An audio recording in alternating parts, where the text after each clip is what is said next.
Dr. Jackson, thank you so much for meeting with us and taking time to do this interview for the Texas Neurologic Society. We are so privileged to have you as the president-elect of the American Academy of Neurology, represent not just women, but also Texas in your role. And so thank you again for being here. Absolutely. It's so wonderful to see female neurologists in leadership roles now. And would you just describe your journey to becoming president-elect of the AAN? Sure. Well, the short answer is relationships and incredible mentorship. But the longer answer is that I actually started in the AAN in 2002 as an abstract reviewer for neuromuscular abstracts. And in 2005, a colleague of mine who was seated on the science committee was approached by AAN staff and asked if he knew any women neuromuscular disorder specialists who might be a good fit on the committee. At that time, 80% of our committee membership was male. And so that was my first kind of the beginning of my journey in the academy. In 2011, after I finished my tour on the science committee, I was approached to be a member of the board of directors. At that time, there were only 4 women on the entire board. And so I was nominated and selected and was the youngest board member at the time. I finished my 6 years on the board and then again was approached and encouraged to apply to be an officer of the board and was chosen as secretary. And in the meantime, apart from the board activities, I was also engaged in committee work. So I started on the meeting management committee in 2011, became the vice chair in 2014, and then the chair in 2019. We developed a leadership development committee in 2015, and I became a member of that committee and then got very involved in mentoring women who were going through those leadership programs. And I think maybe the pivotal point was in 2017, Dr. Sacco, when he assumed his presidency, he asked me to be the chair of the board planning committee. And this is a committee that's responsible for strategic planning for the entire organization. So I had the opportunity to meet with all of the committee chairs and all the staff liaisons and really figure out how the organization worked. And I think through my involvement in that committee, I really was approached by several people about finally throwing my hat in the ring as president-elect. And so here I am. But that's kind of the story of my journey through the academy. But all of the steps along the way really were driven by the academy's interest in moving women into higher levels of leadership. Well, we should thank you for all of your service to neurology. It's been very interesting to watch the roles of women change in medicine. How has the landscape in neurology changed for women during your career? So when I began, and I went to medical school and did my residency in Texas, there were very few women leaders. Fortunately, the chair of the Department of Neurology was Robin Bry, a woman, and she was an incredible mentor throughout my career. And she really encouraged me to seek out leadership opportunities and educational opportunities for leadership. And so one of the things she encouraged me to do was to take the Executive Leadership and Academic Medicine for Women, which is a national course that really encourages mid-career women and gives them the skills over a 1-year period of time to move into positions of chair or dean. Unfortunately, not a lot has changed in that needle. We still, out of 168 chair positions in the United States, only 27 are female. I think the other thing that we've seen in the landscape is just an awareness of the compensation gaps between men and women. So you probably are familiar with the JAMA report in 2016 that showed the biggest gap in compensation was between women and men in the field of neurology.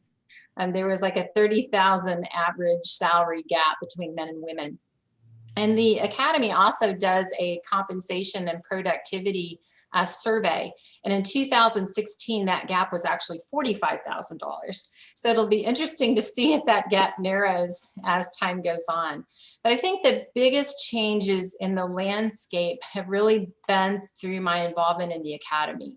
And so I mentioned that only 20% of committee membership consisted of women back in 2005 when I began. I'm proud to say that this year, 48% of our committee membership are women, and 49% of our editorial board are women, which is a big change. In addition, women now have near equal representation on the board of directors, so I'm no longer in a minority. And the presidential line this year is all women. So we are president, president-elect, and vice president are all women. So I'm happy to see the landscape change in that perspective. I think the other thing is that the academy has really been very intentional about trying to create ways to engage and keep women and to facilitate their careers. And so just as a few examples, this year, Dr. Abitzer set up some virtual seats on committees so that women who have difficulty, or really anybody who has difficulty traveling to committee members, can still actively participate. We've also worked very hard to develop hybrid meetings, virtual meetings, and now virtual meeting attendance will count towards your fellow of the AAN membership. And so that's something that we've really tried to work on. We've developed a Women Leading in Neurology leadership program that is just for women and addresses those unique needs for women leaders. This year, we developed a new subcommittee, which is the Advancing Women in Academics subcommittee. And we also just established a new EDI subcommittee that will address all issues regarding gender and diversity. And hopefully you've seen that we've spent a lot of time really trying to develop educational programming through our experiential learning areas at the annual meeting, as well as in webinars trying to address topics addressing gender equity. The last one was demystify the gender gap, unequal pay for equal work, and I would encourage everyone to access that if they have time. Yeah, well, the Academy meeting this past year, I thought was really superb in many ways, but as you pointed out, the experiential learning side of it, in fact, I wish some of those would count as CME, because the focus on gender, the focus on diversity, and even just physician burnout, so mindfulness, and so many things that not only help us understand, help us personally, and then help take that to our patients, I thought was really amazing. And it was really nice to see the increased number of physicians that were female neurologists represented in the speaker selection there. How has the increased number of female neurologists, and we're so happy now that there are many more of us, how do you think that has influenced our specialty? Well, I'm glad you pointed out the visibility of women in the annual meeting. We worked very hard and we're very intentional about trying to increase the number of women, not only who are chairing and co-chairing, but the plenary speakers and the award winners. Hopefully you saw a change in that. But I think the increased visibility of women in neurology really sends a message to our pipeline of future young women that we welcome them into our field and that we want to invest in their success. So Natalia Rose, too, is our current science committee chair. She's fond of saying, you know, if you can't be one, if you don't see one. And so that whole idea of having role models, women role models in leadership positions is so critical. You know, it's interesting, women comprised only about 18% of the Academy membership when I was a resident. And now we're at 35% of membership, but we still want to really continue to work to close the gap. I think that having more women in neurology in general has also improved patient care, particularly for women patients. You know, studies have shown that patients connect better with a physician who's representative of their gender and race and shared cultural experiences. And I think studies have also supported that diversity overall, including gender, really drives organizational effectiveness. So I don't think I have to tell you that women bring different perspectives with different solutions sometimes than men. We sometimes have different approaches to negotiating issues, and we really have a different lens even in the area of research. And I think that's prompted an increase in the number of women serving on review panels, for example, at NIH and NINDS. And I think we've also maybe highlighted some practices that are not family friendly, and this has benefited our male colleagues as well. But the concept of 7 a.m. meetings and 6 p.m. meetings, hopefully we've highlighted that those are not family friendly, and just the need for parental leave. I think those are all issues that women have kind of highlighted and have influenced our specialty. Well, that the idea of our schedules and what women bring to the specialty, this past year and a half during the pandemic, as we've seen telemedicine and virtual visits play a key role in how we're able to deliver care and also improving access to care. With telemedicine allowing us to see patients from home and in other places, actually. Do you think it could be an asset for neurologists, especially female neurologists, but also our male colleagues, to balance career and patient care responsibilities and family life? Yeah, absolutely. I think telemedicine is a win-win for everybody. And if there was ever a silver lining to the pandemic, I think telemedicine is that silver lining. It really provides a lot of flexibility if you do want to work from home, but also has really been a valuable tool for patients, particularly those who live in remote areas. I'm thinking of my patients in the Valley and patients who have significant disabilities. Just as on a personal note, I run an ALS clinic, and I have lost connection and follow-up with a lot of my patients who were on hospice, who were on, on ventilators and just couldn't physically make it to clinic. And the ability to reconnect with those patients by video visits and really look at where the patient is and troubleshoot with the caregiver in the home environment has been such an incredible advantage. And I think it has improved my physician satisfaction in terms of, having that flexibility and having that opportunity. I do, want to mention too that because of how telemedicine evolved and how it evolved so quickly through the pandemic, that the Academy now has formed a subcommittee that's focusing just on telemedicine. And hopefully through the activities of this committee, we'll be able to ensure that we can continue to provide those services to patients and that we continue to be reimbursed for those services. So I think that's going to be a key focus for the Academy moving forward. I was actually able to adopt a puppy this year because of telehealth, because I could work from home and take her out for potty breaks every two hours. So I have really appreciated it, even on a personal level. Yes, I think it's brought a lot of satisfaction. And again, that access, so many patients that could not get to us or we couldn't get to allow that connection. It's been great. And we really appreciate the Academy kind of spearheading and making sure that will be a resource for us and for our patients. You were talking about your puppy and your new puppy and your walks. How do you find balance in your home life and your career? So being in charge of strategic planning has helped me to be strategic in my home life as well. And so I really have become very intentional about not only scheduling work meetings, but scheduling wellness meetings. And so at 5 to 6 o'clock is blocked out for a meeting with my Peloton. I'm now a Peloton junkie.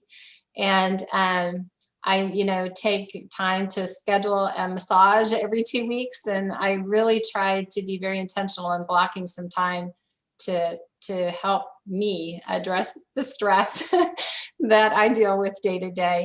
I love to cook. And so I'm also very intentional about cooking every night and setting aside that time to be with my husband. And I honestly don't watch TV, but I really try to spend as much time as I can just cultivating relationships with my family, with my church, with my friends, and of course, taking a walk with my Labradoodle puppy every day. Oh my God, that is. So how do you see the specialty of neurology sort of changing in the future? So many changes are happening so quickly. Tell us your thoughts about that. Yeah, so I'm not a techie, but I think neurologists in general are going to have to really gain proficiency in a lot of new technological advances. We're going to have to learn how to use these new virtual models of care. We're going to have to figure out how to interface with artificial intelligence. We're going to have to use biomonitoring tools to help kind of monitor our patients in the home environment. And of course, all these big data applications will probably be in our future. I think that we're also going to find that we're going to have to be more engaged in more of a team-based philosophy of care. We're going to have to be really mindful and intentional about how to integrate advanced practice providers, social workers, case managers, and really serve more in a role of a team leader as opposed to just working on our own. And I think that hopefully we're going to have access to neurologic treatments in the future that will provide disease modifying advances to a growing number of patients. And we already have an issue with access to care. And so we're going to have a growing number of treatments, a growing number of prospective patients, and we're really going to have to figure out how to deliver care in a much more efficient and effective way. And it may change how the neurologist works in the future. I think it's interesting that right before the pandemic, the board of directors had a strategic planning retreat. And the retreat focused on futures planning, looking out beyond 10 to 15 years. And we finished a manuscript, and it is in press in neurology. So hopefully you guys will all see this soon. And I encourage you to read the manuscript. It really highlights kind of what the Academy is thinking about in the future. And I'd love to hear everyone's opinions and thoughts about the article. Wow. So I'm going to ask you an additional question about female neurologists. What do we do to encourage more women coming into neurology, not only through medical school, but through as they think about residency? What are the ways that we can highlight the benefits of our specialty?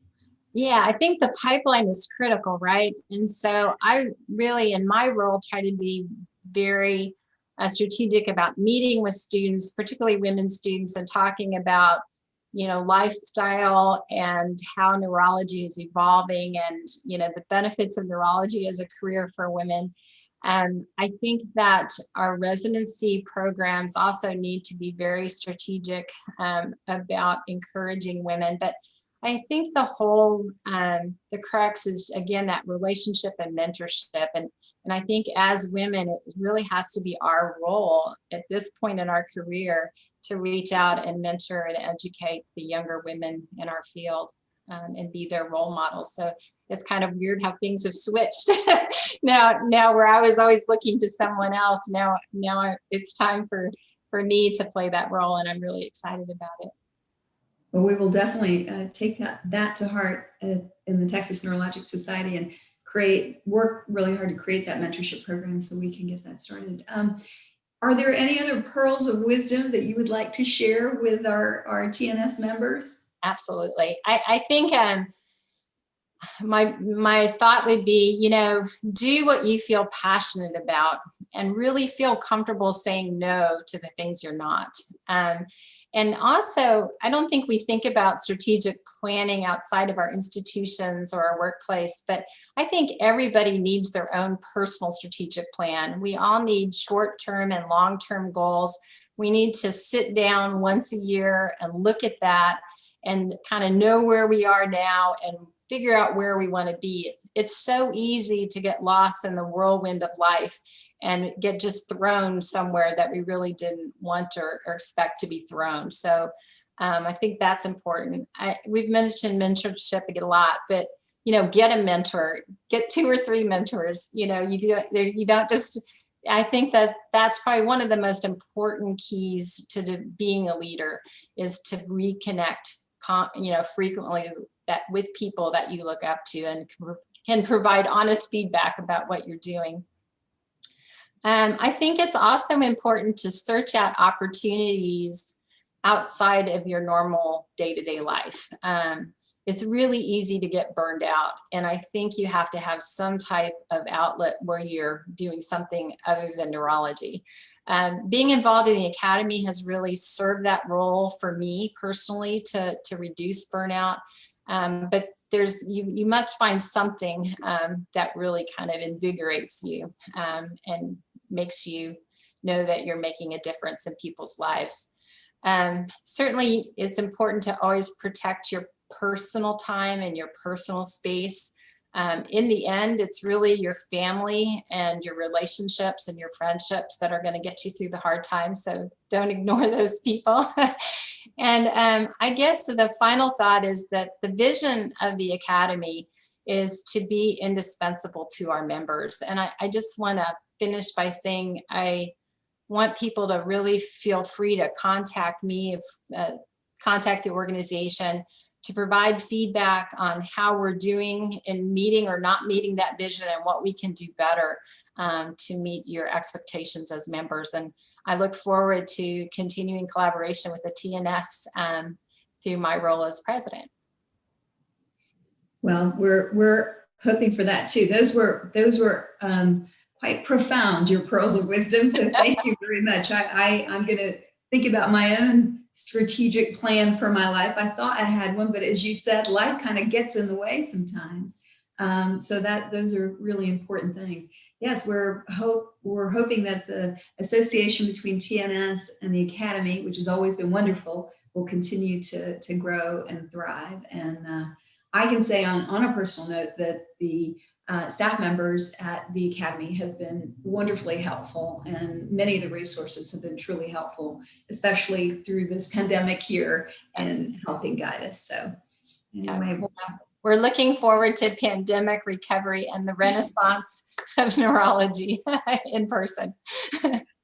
Yes, it'll be nice to see everybody in 3 dimensions again. It definitely makes for a more meaningful relationship, but this has been good. As you said, this has been a silver lining to the pandemic cloud. So we're able to have you here, and we'll be able to share this with our members. So thank you so very much. Oh, you're welcome. Thank you.